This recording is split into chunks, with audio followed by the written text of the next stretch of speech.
Jessica, is this a win, at least for now, for the Trump administration?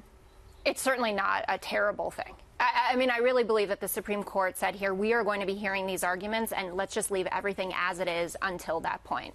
I don't know how they're going to end up ruling in the end, and I think that the lower courts are having incredibly important discussions about what counts as close family, for instance, conversations about their aunts and uncles are close family, of what, if you have a job here, what that means in terms of whether you should come.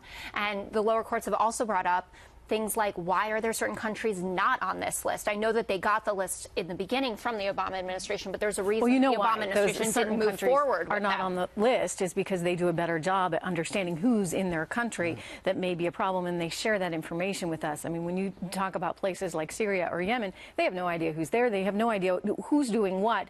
And so those are the places that we need to be very careful. But it's not as if we haven't encountered terrorists. You could possibly be in a situation where the Supreme Court wouldn't rule on the side of the president on this one, because you're talking about the president of the United States, who has far more understanding and is privy to much more knowledge than some judge on the Ninth Circuit could possibly ever be. And if the president of the United States is saying this is a security concern, we are not going to allow these people in for however long or whatever amount of time, that should be his prerogative, because his job is to keep Americans safe. 100%. Hold on just a second. But also, if you look at the numbers that we're talking about, President Obama didn't start admitting more refugees until 2016, well within his second term and almost when he was on his way out. So, wow, real political courage for you, President Obama. And also, as Trish addressed the security concerns here, all those countries are either state sponsors of terrorism, safe harbors of terrorism. We know that President Obama's own officials that are said that it's very difficult to vet individuals coming from places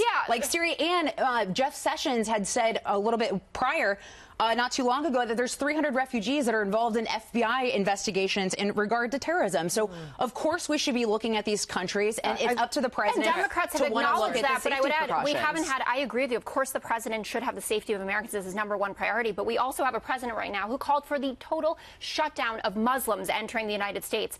And you can say is that written in the executive order, though? No, it's not, yeah, but that's how this began. And the ACLU lawsuits and the lower courts have been hearing arguments over and over that have the president on the record saying what his intention was. Totally irrelevant. Totally it's irrelevant. not irrelevant. No, it is irrelevant. The only purpose of this review is whether the policy is constitutional or not. The policy is dictated by the president of the United States. There is no court in America that is qualified to determine what's in the national security interest of the American people, period. End of sentence.